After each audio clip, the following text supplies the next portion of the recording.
एक बार की बात है, एक ग्वाला रोज गायों को चराने गांव से बाहर जंगल में जाता था। जंगल में एक संत का आश्रम था।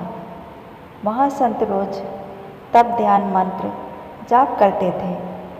ग्वाला रोज संत को देखता तो उसे समझ नहीं आता था कि ये संत सब क्यों करते हैं। ग्वाले की उम्र कम थी।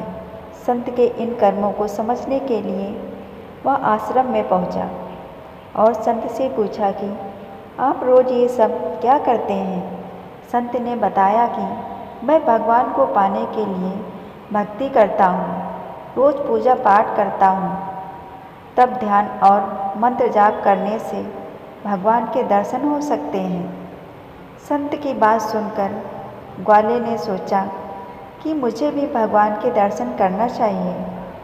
ये सोचकर ग्वाला आश्रम से निकलकर एक सुनसान जगह पर पेड़ के नीचे एक पैर पर खड़े होकर तप करने लगा।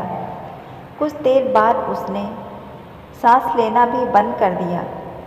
ग्वाले ने सोचा कि जब तक भगवान दर्शन नहीं देंगे तब तक मैं ऐसे ही रहूँगा।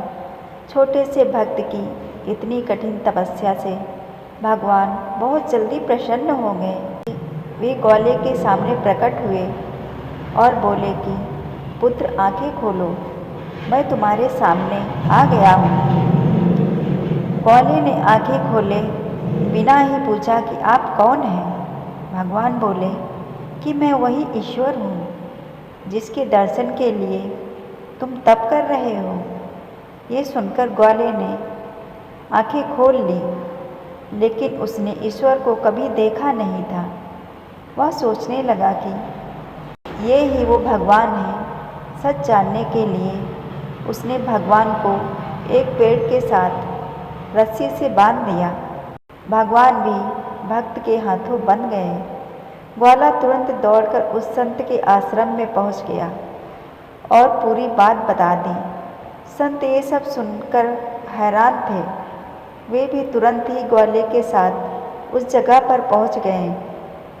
संत पेड़ के पास पहुँचे तो वहाँ कोई दिखाई नहीं दिया। भगवान सिर्फ ग्वाले को दिखाई दे रहे थे। संत ने बताया कि मुझे तो यहाँ कोई दिखाई नहीं दे रहा है। तो ग्वाले ने भगवान से इसकी वजह पूछी तो भगवान ने कहा कि मैं उन्हीं इंसानों को दर्शन देता हूँ जो निस्वार्थ भाव से मेरी भक्ति करते हैं।